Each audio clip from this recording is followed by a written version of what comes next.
In the event of an emergency evacuation, please follow these guidelines. If you are seated in the lower rows of level 100, please walk down the stairs to the floor, proceed through the nearest portal, and exit the building. For the upper rows of level 100, walk up the stairs to the concourse and exit through the nearest doors. Those seated in 200, 300, or loge seating walk downstairs to the concourse to exit through the nearest doors. Elevators will not be in service, but event staff will be available to guide and assist you.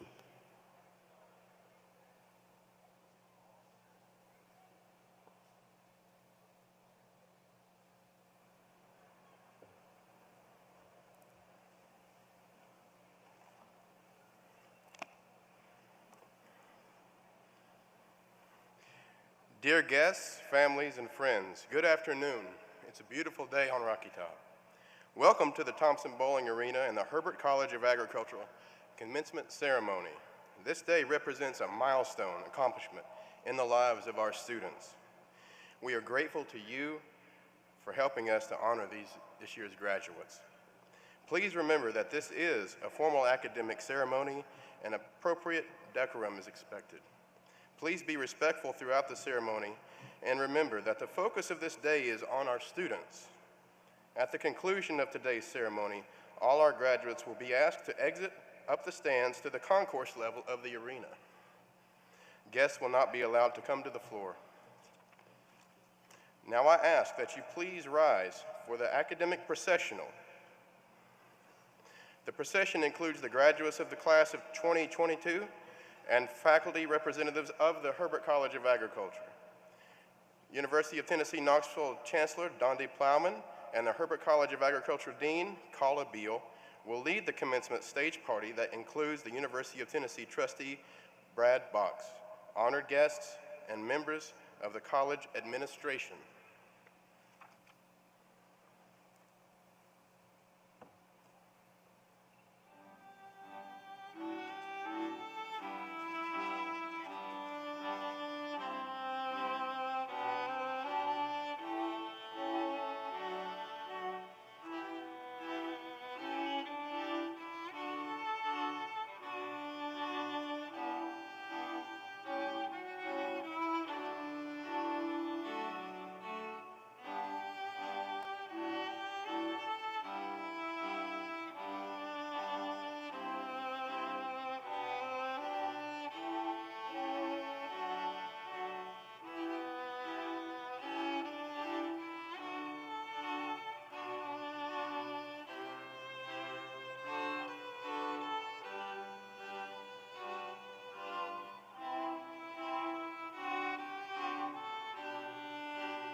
Greetings, graduates, friends, family.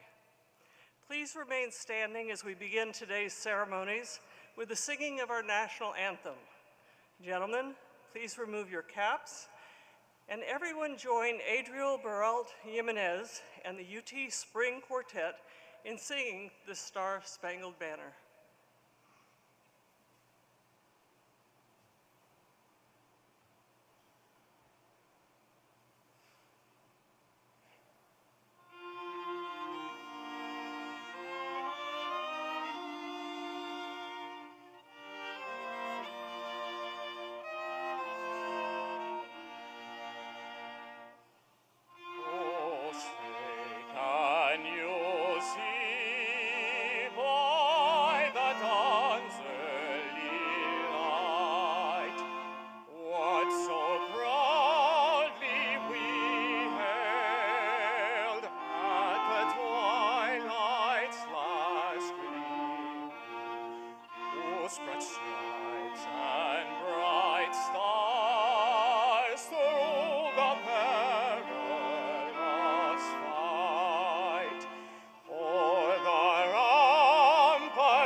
Everyone, please be seated.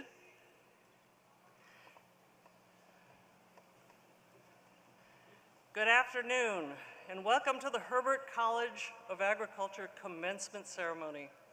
And with us today are students receiving their Bachelor of Science degree, and in a separate ceremony held earlier today, degrees were conferred upon the graduate students, with doctoral graduate students being hooded by their major professors. Agriculture has been taught at the University of Tennessee since about 1871. During this time, programs have been administered as a Department of Agriculture, a School of Agriculture, a College of Agriculture, a College of Agriculture and Home Economics, and a College of Agricultural Sciences and Natural Resources. In 2018, with the generous support from Jim and Judy Herbert, the college was renamed the Herbert College of Agriculture. And the first graduate degree of study was the Master of Science in Horticulture in 1905, with the first doctoral program in animal science beginning in 1960. And over time, our college has grown, and it now encompasses 11 undergraduate degrees, 12 masters, and 8 PhD degree programs. The members of the stage party were led in by Dr. Karen DeLong, Associate Professor in Agricultural and Resource Economics, carrying the college banner. Each college has a different banner, whose colors and pattern are an artistic representation of all the disciplines in the college. Our faculty work closely with our students to help them succeed. And I want to thank our dedicated faculty and staff who are here today, and ask that the faculty and staff stand up to receive the thanks of your students. So, faculty and staff, please stand.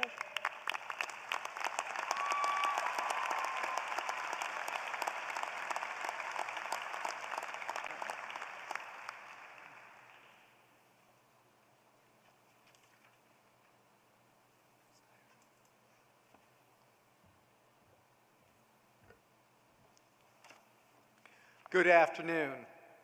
As Dr. John Steyer, the Associate Dean for the college, I have the privilege of recognizing the students graduating with academic honors. Each honors graduate wears a braided cord of orange and blue, representing the University of Tennessee and the college. You will also notice that these and other students are wearing honor cords from various other honor societies. Academic honors are conferred upon graduating students who have displayed a high level of academic achievement during their university career. These honors categories are based on a student's cumulative grade point average at the end of the semester preceding the semester of graduation. Honors categories are based only on the grades earned at the University of Tennessee. Students must have earned at least 60 credit hours at the University of Tennessee in order to qualify for honors. Only those officially graduating this spring will be presented, as honors graduates for summer 2022 have yet to be determined. The list of students that have achieved this honor can be found in your program on page 12. At this time, I ask those graduating cum laude with a grade point average of 3.5 through 3.64 to please stand and be recognized.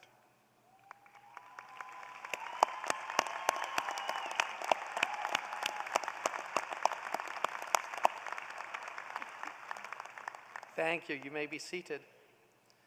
Those graduating magna cum laude have earned a grade point average of 3.65 through 3.79. Will those students please stand?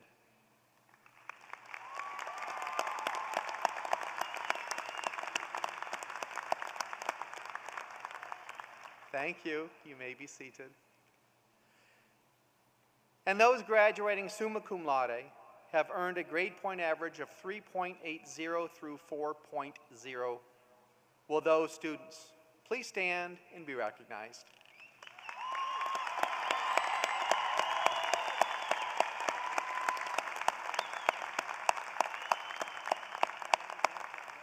Thank you. You may be seated. At this time, I would like to recognize the top graduates for the class of 2022. Will Weston Rhodes Box, Sydney Ann Craig, Jordan Lee McDans, Sneh Patel, Nicholas Lee Stallman, and Austin Worrell please stand?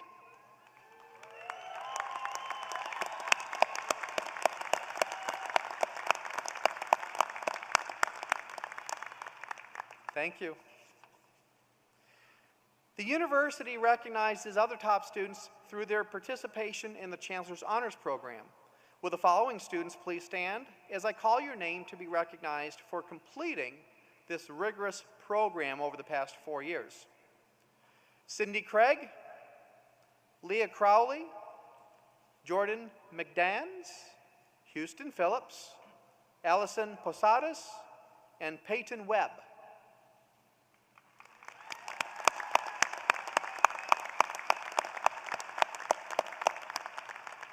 Thank you.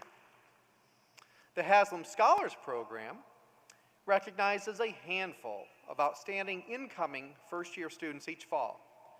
Theirs is a special 4-year program that includes service and leadership activities and mentoring from top faculty. This year, we are pleased to announce that Caitlin Priester is graduating as a Haslam Scholar. Caitlin, you've already stood up. Thank you.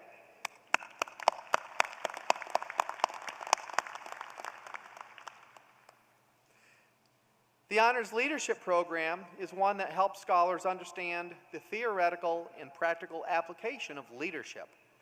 These scholars complete the Honors Leadership Studies minor through the Department of Educational Policy and Leadership Studies. Kirsten Personette, please stand and be recognized for completing this program.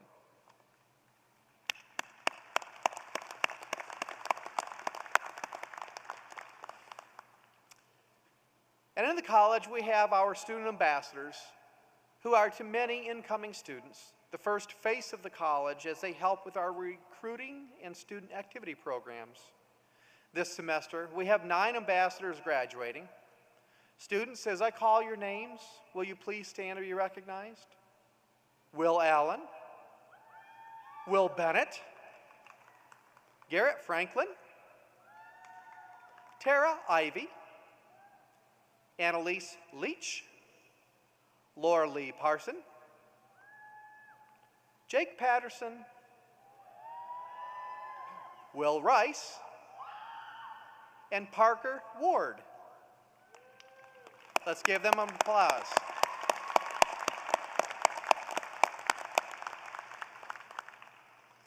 You may also notice many of our graduating students wearing various pins on their robes or sashes.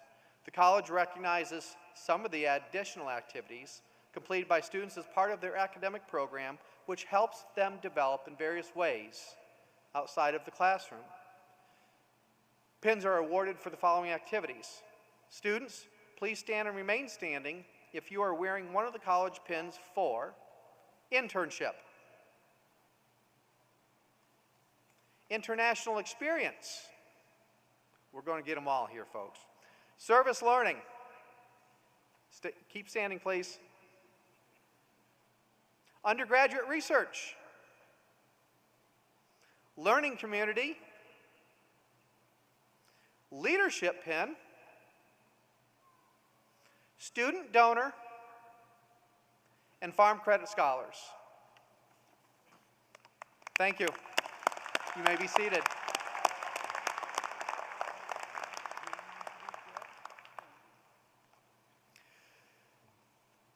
Students spend 4 intensive years with the faculty and staff at the University of Tennessee. They experience many different emotions and grow tremendously as individuals during their time with us. Each year, one of these extraordinary students is selected to share reflections of their time with us as they prepare to enter the world beyond the, quote, stately walls of old UT, end quote. Will Rice is a 2022 graduate with a Bachelor of Science degree of Agricultural and Resource Economics. He is also graduating with a Bachelor of Arts in Political Science from the College of Arts and Sciences with an Economics minor. In addition to earning 2 degrees and a minor, Will has served as a Herbert College Ambassador, President of the UT Intra-Fraternity Council, and Vice Noble Ruler of Planning for the Alpha Gamma Rho Fraternity. Please help me welcome Will Rice.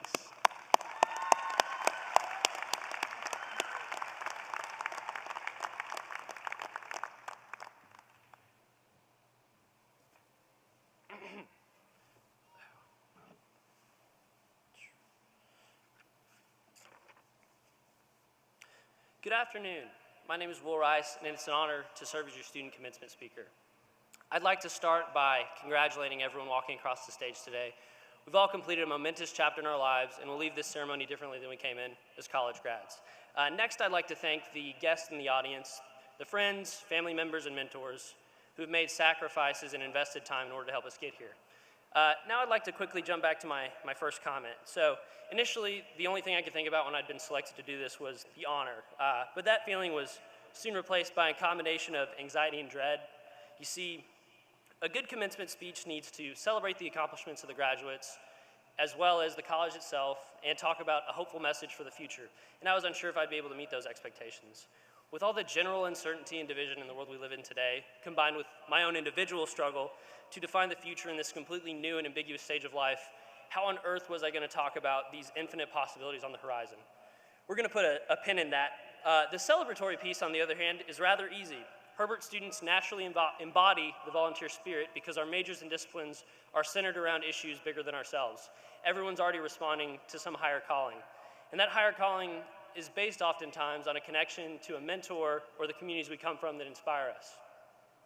And we then take these passions and we'll solve problems like feeding the world, preserving the planet, and preserving its natural beauties and wonders. And our professors then take these passions and mold them into applicable skills to be taken into the workforce as young professionals or utilized in continued pursuits of academia.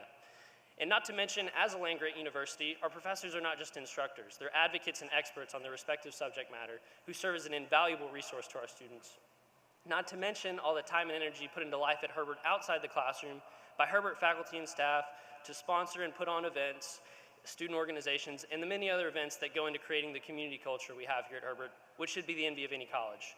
As a result, our students are able to engage themselves in the classroom, pursue exciting engagements and opportunities at Herbert and in the surrounding community, and walk past smiling faces in the hallway who know you by your first name. Returning to my earlier remarks about the future, after some further reflection, I developed a much more positive outlook. As stated previously, we are in fact living through objectively divisive and tumultuous times, with, for example, the first 20-something years of the typical graduate's life have consisted of the following events: 9/11, the Great Recession, most recently, multiple massive national and international political events, and a global pandemic. So it would be really easy, for instance, for us to write off our college experience as defined or lessened by COVID. Yet rather than feelings of resentment, the general consensus I've noticed is a greater appreciation in the things we once took for granted. Learning together versus in isolation, the return of sporting events at full capacity, any social interaction at all, and so on. Even more importantly though, this is now a time we can all look back and show ourselves and those around us that we can do hard things. And so when those hard times come down the road, think about the time where you worked towards and completed your college education through a revolving door of uncertainty. Inconveniently, we just seem to learn a lot more from failure and adversity than we do from success. Look at the American age group known as the Greatest Generation. Those credited for winning World War II succeeded based on a collective buy-in effort from all Americans, those abroad and those domestically. They were also born into a similar set of adverse circumstances: the Spanish flu, the Great Depression, and the First World War. Notice any similarities? Additionally, the fight for independence in this country was brought on by a result of experiences under tyranny, and the many other struggles in this country since, like those for inclusion and equality, are all brought on by various forms of disenfranchisement. It's not a novel idea to use adversity as a sharpening tool for a better future. And as stated previously, our students are more than capable, and the world has done a great job of providing us with a wealth of experiences in adversity here lately. So in summation, I don't know if hopeful is the right term to describe how I feel about the graduates today. Instead, I feel confident that we can all use the guidance of our past experiences to work towards defining our own version of success in the coming years. Some of us will change careers slightly, some will change drastically, and a few of us may even stick to what we originally set out to do. Regardless, there's value in each step of our own process. And I feel confident that as a result of our respective pursuits for purpose, we create better communities and a better society as a whole. And finally, I feel confident that whatever the challenges the future does hold will be met head-on by young, capable leaders, optimistic for the opportunity to make a positive impact on the world for decades to come. Thank you.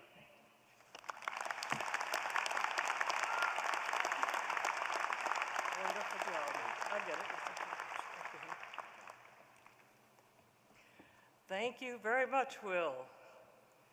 Dr. Linda Martin is the interim Senior Vice Chancellor and Senior Vice President of the University of Tennessee Institute of Agriculture, and she presides over the research, extension, and academic mission. And at this time, I'd like to ask her to come up and introduce our next speaker. Thank you, Dr. Beal. We are honored today by the presence of UT President Randy Boyd, who will bring congratulatory remarks on behalf of the University of Tennessee system. Thank you. It's my honor to be here with you today and help share the celebration with you. So on behalf of the University of Tennessee system, with 53,000 students across the state, with 14,000 faculty and staff, with 5 campuses across the state, 95 extension offices, 10 ag-research centers, and 4,000 head of cattle, I'm here to congratulate you on this incredible accomplishment that you've earned today. And in a few moments, I get the opportunity again to congratulate you in person as we walk across the stage, and I'm looking forward to shaking each one of your hands and saying congratulations in person. As we were coming in this afternoon, Dean Bill reminded me that this is the best college and the best graduates in all the University of Tennessee system. Now, as the president of the university system, I can't really say that, but I can share this. Agriculture is the #1 industry in the state of Tennessee. And of all the different industries in the state of Tennessee, at the University of Tennessee, there's only one industry that's required by law to be represented on our board of directors, and that is agriculture. So having said that, I can't think of another group of graduates that are going to be more meaningful to our state in the future than this group of graduates, so I can't say that. So today I want to share a little story with you, and I'll let you know that this isn't my first time speaking at a commencement.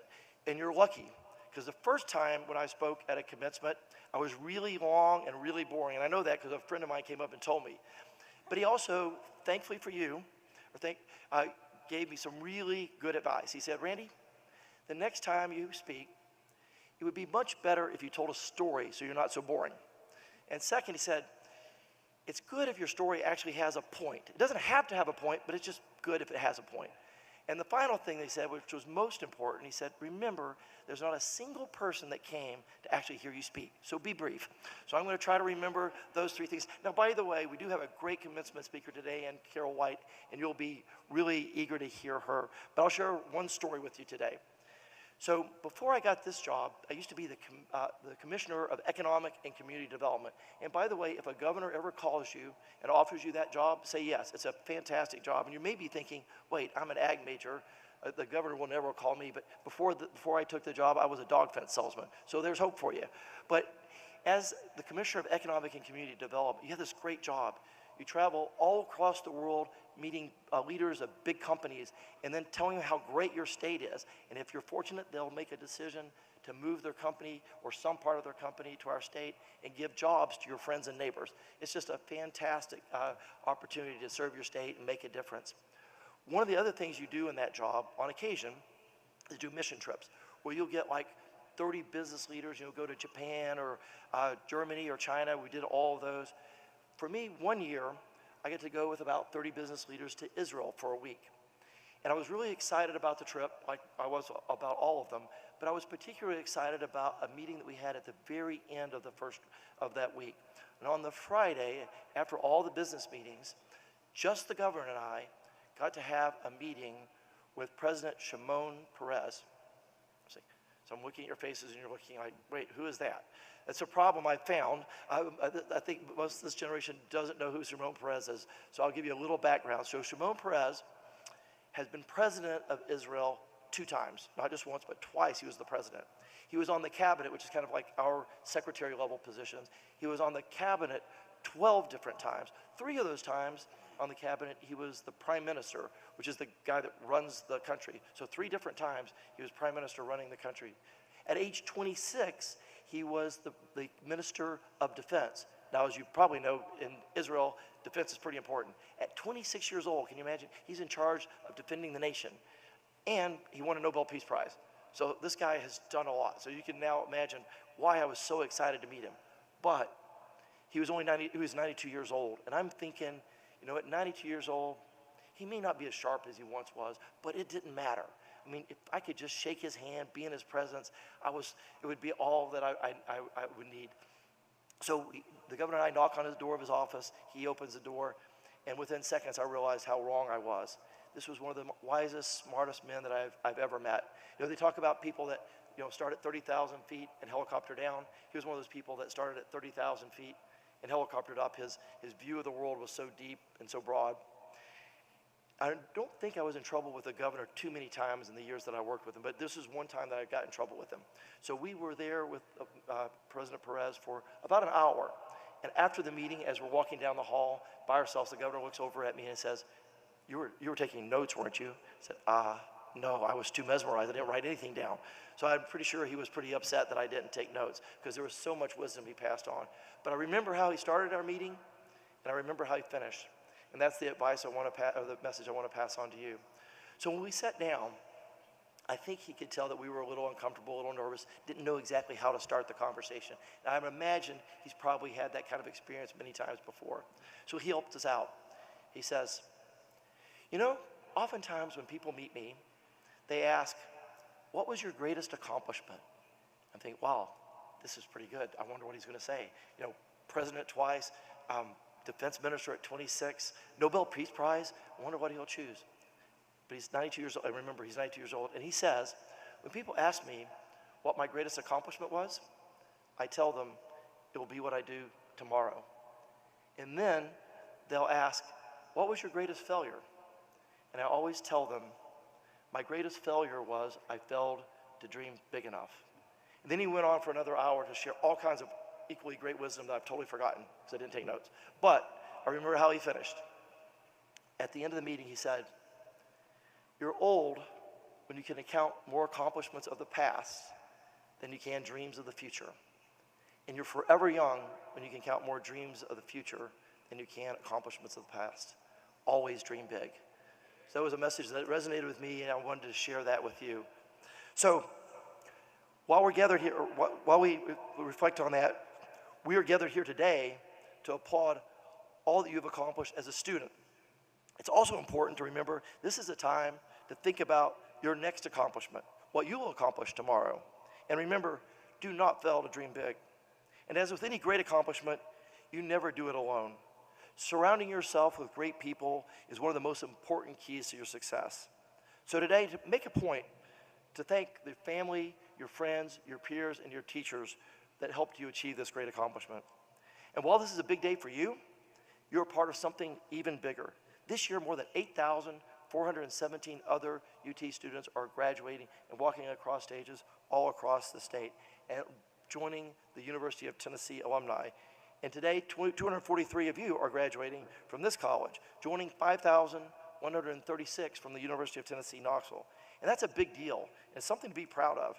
There are literally hundreds of thousands of UT alumni that have come before you, and there will be hundreds of thousands that will come after you.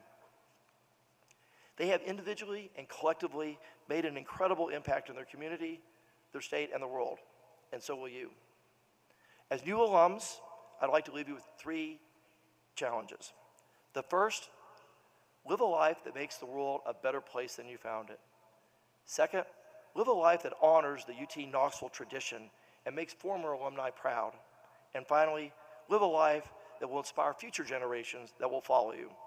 So in closing, don't think of the commencement as the end. It's really just the beginning. Your greatest accomplishment will be what you do tomorrow and the next day and the day after that. I hope and I'm sure that you had great memories of your time here at UT. But please stay engaged and continue to give back to your alma mater so that thousands more can benefit from the great experience that you have had. Again, it's my honor to be with you, and congratulations to all of you and your families. Thank you.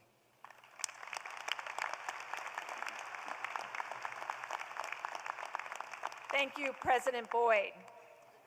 I am honored to introduce our distinguished speaker today, Dr. Carol White.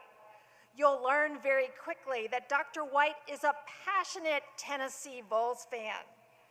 But even more important, as an alumna, she is passionate about the education she received from this college.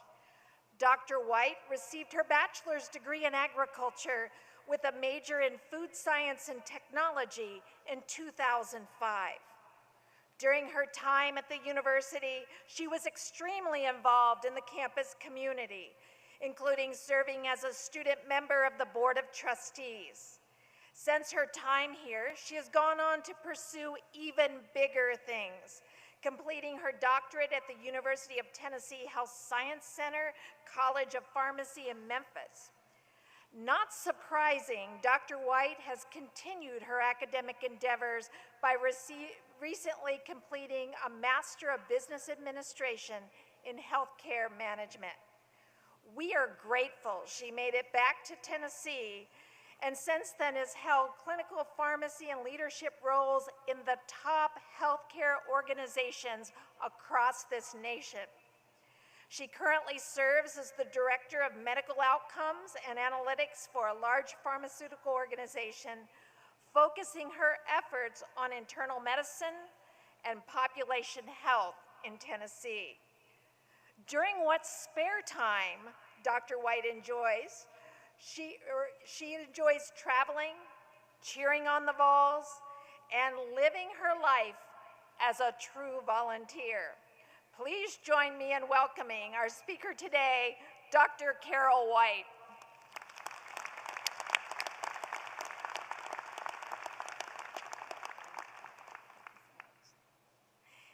Thank you, Dr. Martin. Graduates, faculty, staff, esteemed guests, family, and friends, it is my honor to be here with you today. In fact, y'all, I need just a minute to take this in. I mean, I remember my graduation from the UT College of Agriculture. I remember sitting in those chairs and reflecting over the last 4 years of my life, thinking about those professors who'd become trusted advisors and mentors, my classmates who'd become dear friends, and friends who'd really become more like my family. You are now part of this incredible legacy, this network of individuals who will recognize and appreciate who you are and how you've been trained. It's a really special day, so I'm so grateful to be part of it with you. Like Will, when I sat down to start thinking about this speech and what I would say, I'll admit to being a little intimidated. So I did what all great speechwriters do. I Googled. And what I found maybe made it worse. You see, the word wisdom had over 880 million hits. The word advice had over 9.3 billion. And I thought, in this age of information access, literally at the click of a button, what could I possibly add? And then I remembered. I don't remember who my UT commencement speaker was or what they said. I was just so happy to be graduating that I don't remember it. So I will acknowledge that many of you here will probably be the same. If I can't be memorable, I promise I'll try to be practical and short. I've been thinking about your class over these last few weeks, where you're from, what you've gone through to get to this point, especially in these last few years. You know, your college experience has been like no other. Who could have imagined the changes that we would have experienced over these last few years? From lockdowns to virtual classes and meetings, you have been an integral part in changing how we learn and educate in real time. And I know it wasn't easy, but you rose to the occasion and you never gave up. That goes for our faculty and staff and our family members and friends as well. There has been this whole community of people who have worked very hard to make sure that your education continued despite the challenges. You have all persevered in truly magnificent ways, and today is a culmination of that. So I do want to take just a moment and congratulate and celebrate that as a group.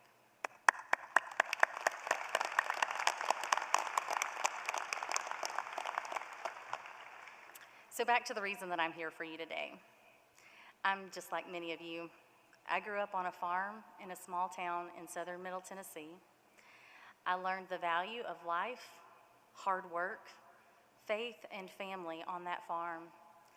And I still go back to that farm to help out, to ground me in who I am and where I'm from. I hope I never lose that. I chose the University of Tennessee, and specifically the College of Agriculture, because it provided me with the greatest chance to grow and positioned me to be successful as I took the next steps in my education and my career. And so far, that career has given me opportunities and experiences that I could have never dreamed about when I was sitting in that old food science building. And while I still have a lot of learning and growing up left to do myself, I do want to share 5 things with you that have made a difference on my journey so far. Just 5. First, practice gratitude. This actually came from one of my mentors. He encouraged me to try to start each day with at least 3 things that I'm grateful for. I call it my 3 thank yous. I intentionally speak them out loud, or I write them down somewhere where I can see them, just to kind of remind me through the day. I have found that having that posture of gratitude, as hokey as it may seem, really helps remind me of my blessings and focuses my attention on the important things in life. Another way to describe it, you guys may be familiar with the story of the 2 wolves. Essentially, it's a story of an old Cherokee chief who is teaching his grandson about life. He said, "A fight is going on inside of me and you and everyone around you. It's a terrible fight between these 2 wolves. One wolf is evil. He's anger and envy and greed. The other wolf is good. He's kindness, gratitude, and faith. The grandson thought about it for a moment, and then he asked, "Well, how do I know which one will win?" And his grandfather replied, "It's the one you feed." And it's true. You know that what you focus on becomes your reality.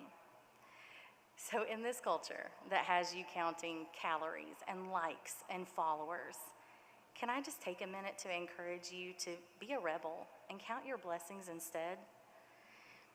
I promise, if you will make time each day to be grateful and focus on the positive, it will make all the difference in the world. Number 2, adjust your perspective. Crowd participation time. How many of you have your phone that you take pictures with? How many of you use a phone? Thank you. Good job, graduates, raising your hands. When you go back and you start editing your photos or you add those fun filters, do you ever find yourself zooming in on a specific pixel of the photo? No. You always look at the big picture and how you look in that big picture. That applies to your perspective in life as well. In our world that has become inundated by social media sound bites, I know it can become easy to be discouraged or distracted by the snapshots you see of someone else's situation. But again, I want to encourage you. Please don't compare your beginning to someone else's finished product or their middle to your end. When you find yourself comparing your journey or your situation to someone else's, and you will, please take a moment, zoom back out, and see that big picture, and think about the amazing masterpiece that you're becoming rather than that single pixel in the picture. Number 3, persevere when it's tough. So I always thought that Michelangelo was asked to paint the Sistine Chapel because he was a remarkable painter. And he was, but it was actually his rivals who got him the job. You see, they knew that Michelangelo had rarely painted with colors, and he had never painted on plaster like that found in the Sistine Chapel. They were sure that he would turn down the opportunity because of his lack of experience, and they were going to use that to tell the art community that he was essentially a failure. On the other hand, if he accepted it, they thought it would be so awful that, again, they could show that he lacked talent to the art world. To their surprise, Michelangelo actually did accept the commission. And fortunately for him, his actions reflected his attitude. He believed he could be great, and so he practiced endlessly, relentlessly becoming an expert in painting with colors on plaster. By persevering, he created the masterpiece that over 5 million people flock to see each year, all because he believed in himself and he wouldn't give up. It's pretty remarkable. What I have found over the years is that most people will look at a challenge and either say, "I can do that," or "I cannot do that." But truly successful people look at the challenge and they say, "I want to do that, so I'm going to figure out how to make that happen." That's what each of you have done here today. You figured out how to make this college experience happen. So, when you are faced with a challenge and you're tempted to give up, and again, that will happen, I want you to instead focus on how you make it happen. How do you create that Sistine Chapel story into a reality for you? Number 4, you're almost there. Nurture your network. Okay, audience participation again. How many of you have seen a redwood tree? All right. I don't know about you all, but those things fascinate me. They come from this tiny seed. My plant science folks probably know this. They come from this really tiny seed, almost the size of a tomato seed, and they can grow to a 35-story building. They can withstand natural disasters and fires and floods, and they live for hundreds of years. But I learned something recently about redwoods that I didn't know that actually really hit home for me. You'd think that a tree that tall and massive would have a root system that goes deep into the earth to stabilize it, but they don't. Redwood tree roots are actually very shallow. They only go about 5 or 6 feet deep into the ground, but they make up for it by extending up to 100 feet from the trunk. Redwood trees don't survive alone ever. They thrive in these thick groves where roots can intertwine and fuse together to create essentially a community that provides strength and support to withstand all those natural disasters. We're not so different from those trees. No matter how high or how far you go, you will always need a community who will keep you rooted, supporting you through those storms of life and sustaining you when you go through a dry spell. So look around you.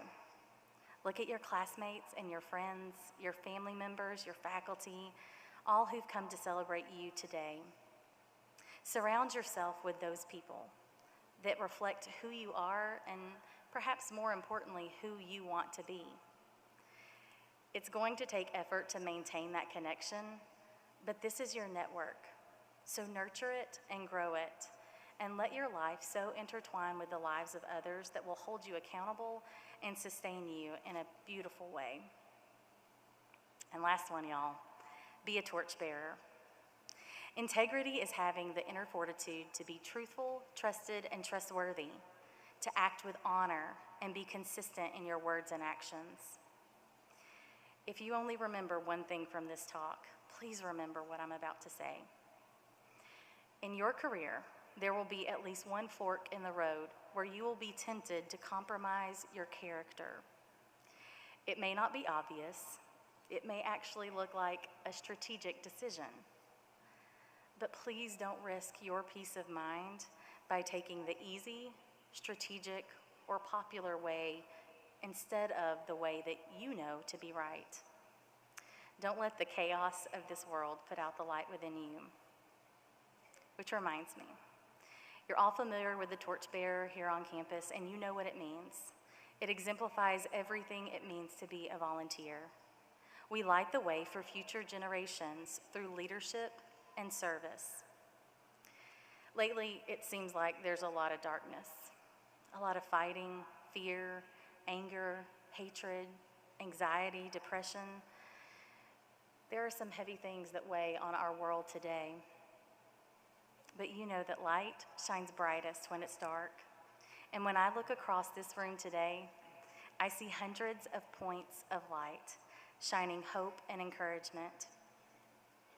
Looking across this room, I'm really excited for our future because you are the leaders that will impact our world and make it a better place. So that's it. Practice gratitude, adjust your perspective, persevere when it's tough, nurture your network, and be a torchbearer in this world. Now it's time to pass the torch to you. So take it and light the way for our future. Congratulations, class of 2022. May God bless you, and always remember, it's great to be a Tennessee Vol.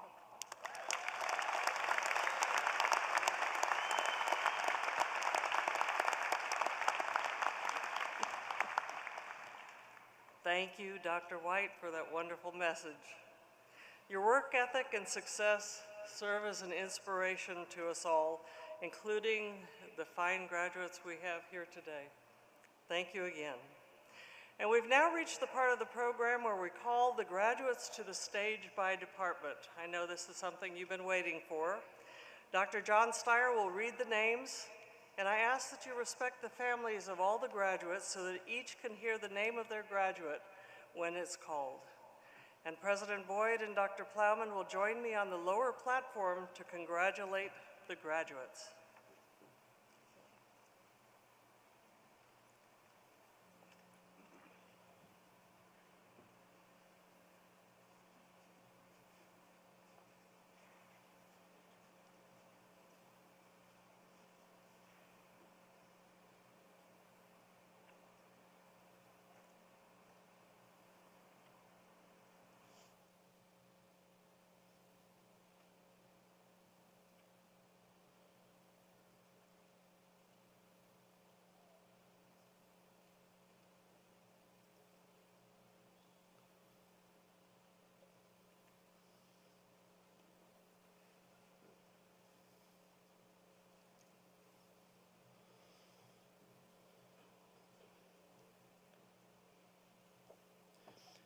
Students graduating with a Bachelor of Science in Agriculture with a major in Agricultural Leadership, Education, and Communications.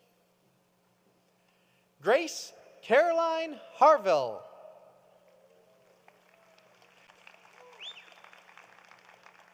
Catherine Fellhelter. Max Redden Page. Ashley Spurgeon. Kimberly Rauch. Sadie Brooke Hicks. Lauren Elizabeth Bowling.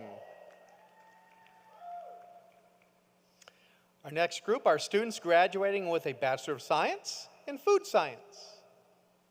Stevie Danielle Hack. Tamara Mustafa Elzabat. Jackson Leslie.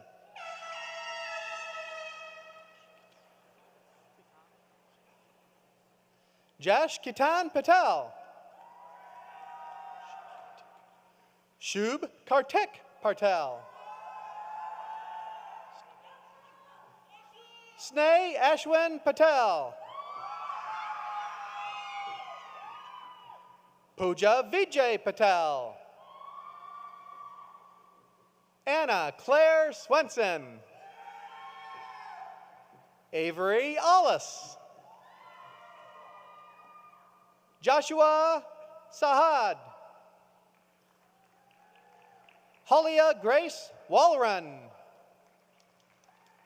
Laura Lee Parson. Hannah Bryn Sharp. Next are students graduating with a Bachelor of Science in Plant Sciences. Autumn Brooke Fennell. Chance Harrison Fennell. Augustus Gray Reitmeyer. Luke Bettendorf. James Douglas Zimmerman. Bryce Nathaniel Troll. Jason Bay. Stephen Mitchell Penn.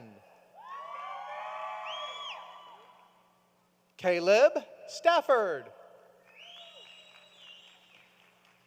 Joshua Dobbs. Spencer R. Givens. Dustin Sesto Del Moro. Griff Hagan. Graham Gaddis. Katie Seidel. Aram Hahn. Kira Lynn Osborne. Haley Nicole Wright.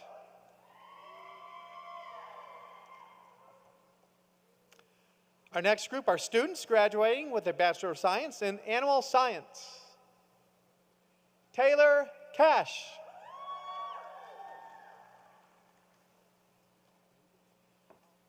Megan Lynn Jasalskis. Alora Johnson. Hannah Carolyn Pierce. Brianna Jett. Sydney Elizabeth Babione. Chandler Knowles. Christina Michelle Norton. Riley Grace Wildfuhr. Cheyenne Thompson. Jessica Kern. John Caleb Newman.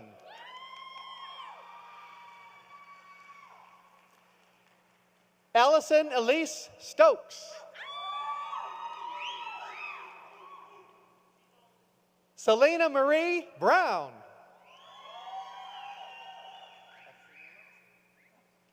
Abigail Escamilla.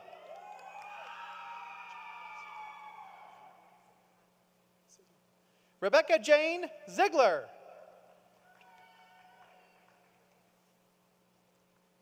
Hannah Dugan.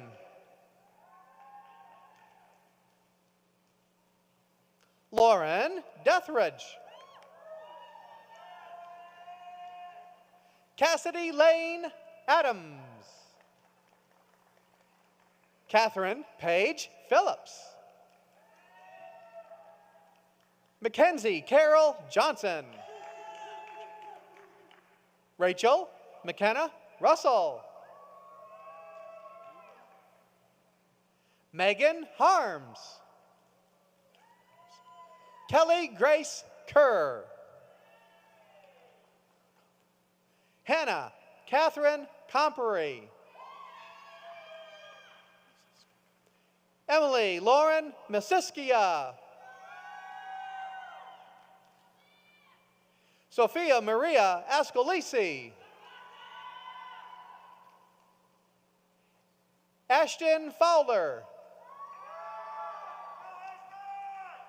Shannon Joyce. Rebecca Blackburn. Amanda Womble. Allison Posadas. Destiny Alexis Jean Thomas. Sydney Ann Craig. Jordan Lee McDans. Caitlin Priester. Garrett Lee Franklin. Wyatt Haley. Miranda Gabby Martin. Trinity Vidland. Mary Annalise Leach. Emily Caroline Patterson. Tara Lee Ivy. Blakely Renee Stooksbury. Cassidy Diane Price. Hannah Breon Fields. Taylor Simone Bell. Jordan Noel White. Megan H. Cox. Brittany Renee Reisler. Amanda Faith Upchurch. Alexa Budnick. Haley Genevieve Waters. Erica Keller. Hannah Gail Norton. Kaylin Sue Judlin. Caitlin Spence. Ellie Caroline Lewis. Taryn Ray Harris. Malone Amelia Young. Caroline Morgan Briggs. Hannah Brooke Vincent. Gabrielle Renee Hutton. Kayla Arzillo. Kelsey Shea Holden. Kira Sage Hokanen. Andrew Christopher Curtis. Julia Airy Tate. Jesus Eduardo Guevara Hernandez. Caroline Ann Cody. Emily Bolser. Anastasia Maria Galetka. Rebecca Ron. Landon Wade Whitehead. Samuel Raymond Miller. Colton Scott Short. Serenity Nicole Byers.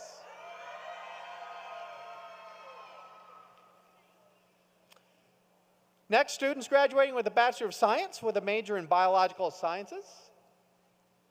Sarah Hodges.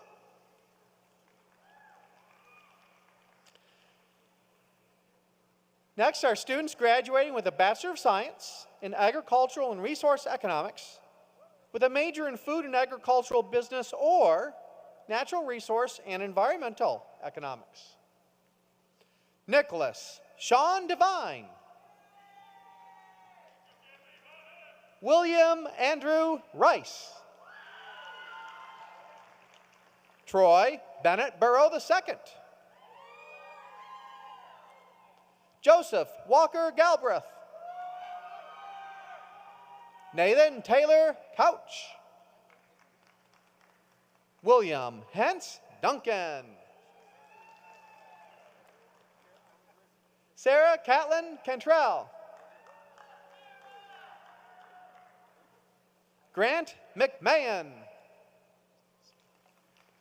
Austin Seelig Martin. Connor James Cremarius. Weston Rhodes Box. Hannah Elizabeth Williams. Lauren Grace Pate.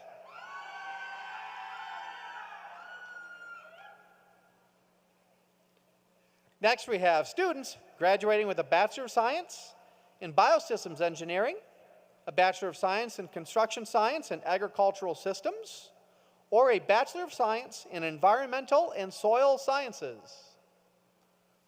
Courtney Fix Newman. Caleb Garrett.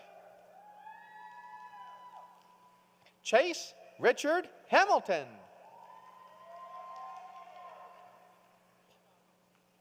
Olivia Lopolo. Kyle Benjamin Spurlock. Matt Davidson. Collier Walcott. Bradley James Walker. Charles Scott Graham. Gray Carter. William Andrew Bennett. Andrew Jennings Leach. Jamie Danielle Poor. Nathan Atkinson. Thomas Smith.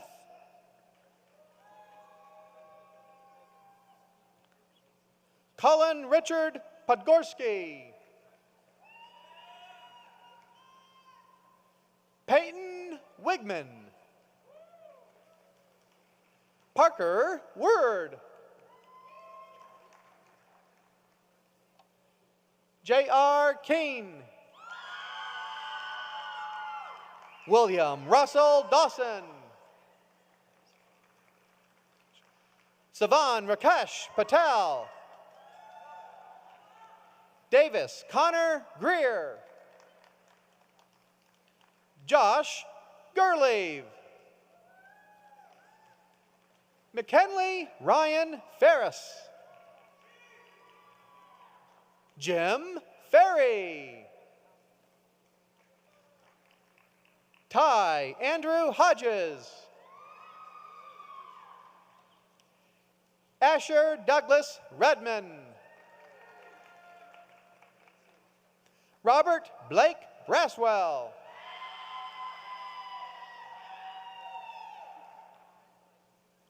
Charles Vickeray.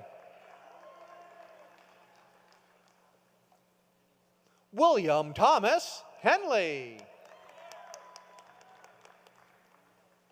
Trayton Crothers. Josh Yates. Sarah Ship. Rebecca Mashad. Alexander Tuttle. Caden Andrew Usselton. Mary Catherine Pyle. William Kyle Brown. Austin Worrell. Sean Moran. Sean Patrick Moran. Patricia Renee Abernathy. Madeline Denise Garcia Ginsburg. Ella Grace Jolly Knight. Bryce David Miller.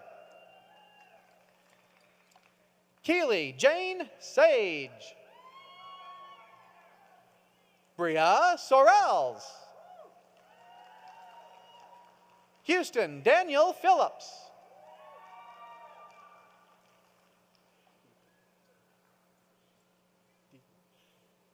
Jamie Ellen Deeker Armitage.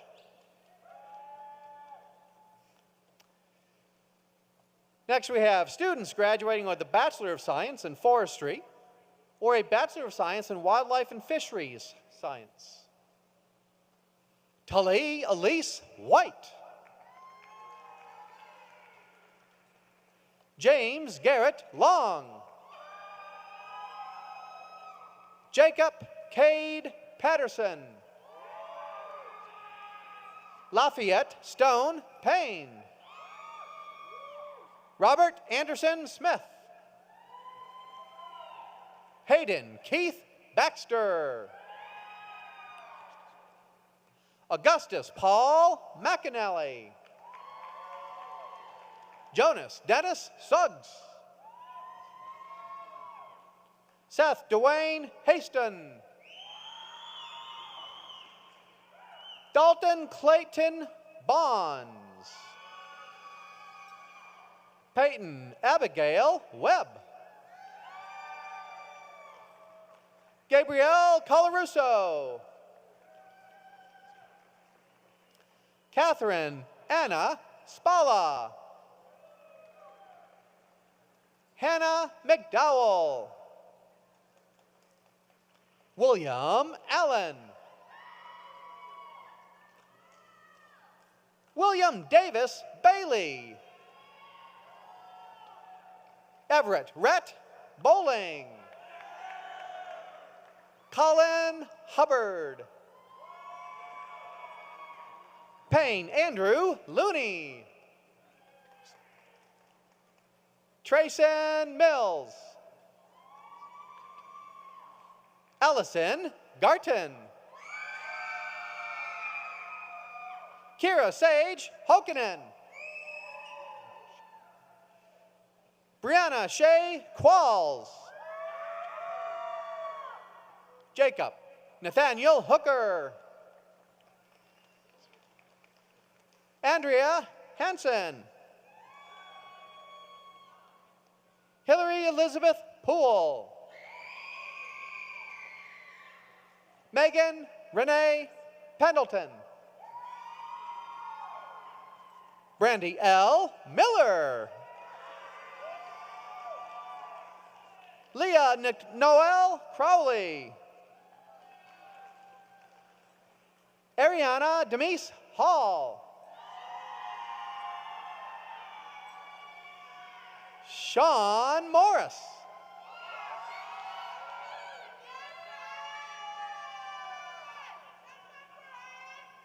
Audrey Aaron Lee. Abigail Elizabeth Arwood. Christian Riley Rhines.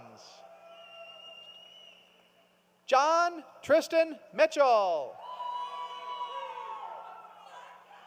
Nathan Suter.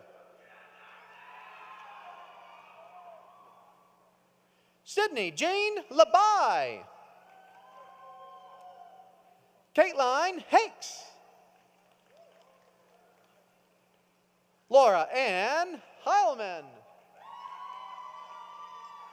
Adrena Nelson.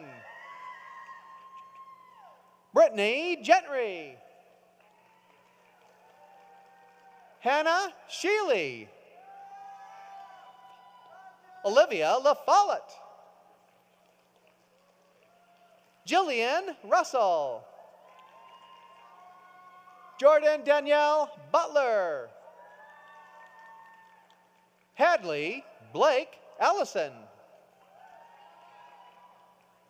Mitchell Howard Bunch. Sophie Carter. Julia Cornett. Joel Emmanuel Palila. Jareth Bradford Beeler.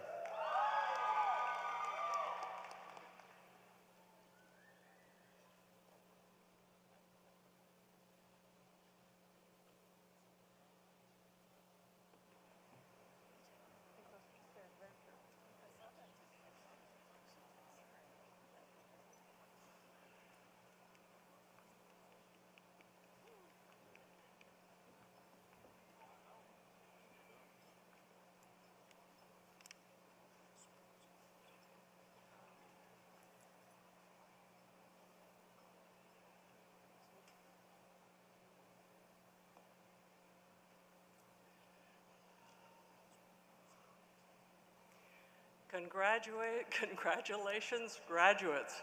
That was a little bit hard to get out. I'm very proud of you all.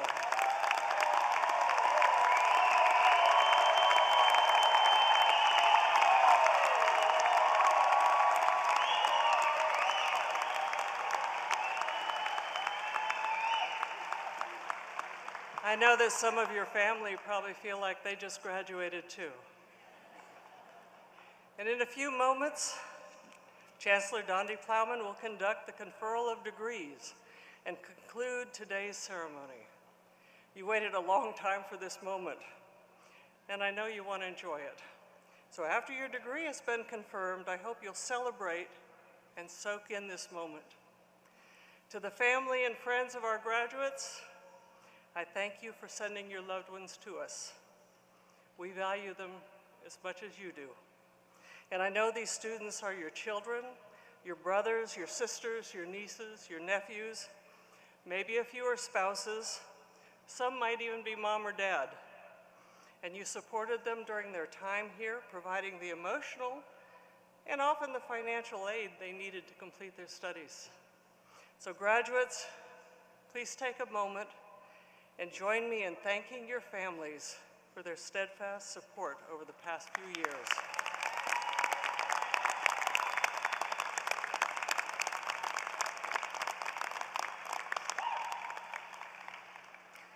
As a reminder, when the ceremony ends, all guests and graduates are asked to exit up the stairs to the concourse level. Graduates, I wish you well. Continue to represent the Herbert College in a way that I know you're capable of. Go forth, be extraordinarily successful, and it's now my pleasure to introduce Chancellor Dondi Plowman.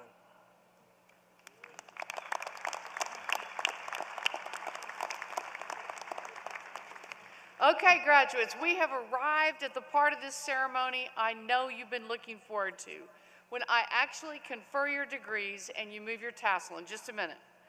This movement acknowledges the transition from student to alum. This is a special moment for you to celebrate all of your years of hard work and dedication. Are you ready? Please stand. Candidates, your presence here today demonstrates that you have done all the work, completed all of the requirements for your degrees. On behalf of the state of Tennessee and the Board of Trustees, I confer upon you the degrees for which you have been recommended. Undergraduates, you may now move your tassels from right to left.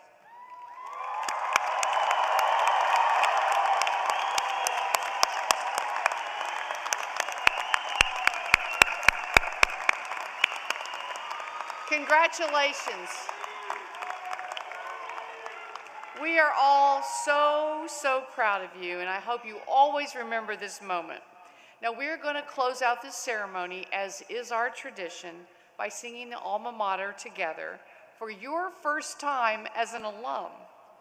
After the alma mater, at my direction, we will take a few moments to celebrate and just soak this in.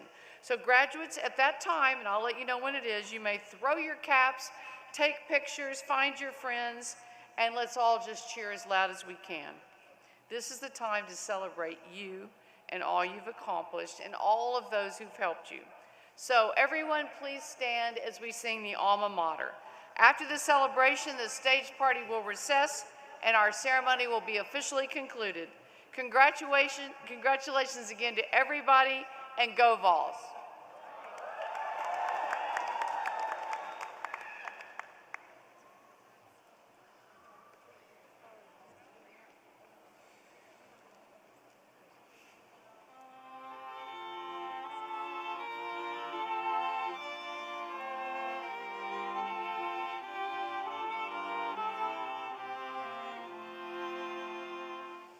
On a hallowed hill in Tennessee, like a beacon shining bright, the stately walls of old beauty rise glorious to the sight.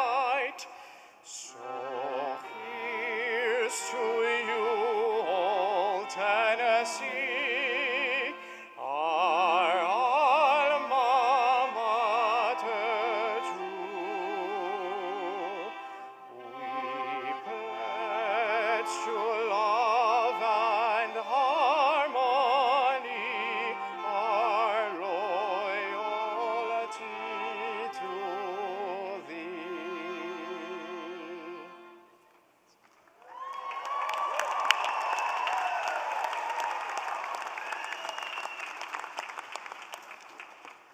Are you guys ready? Okay, help me here. We're going to count this down. 3, 2, 1. Let's celebrate.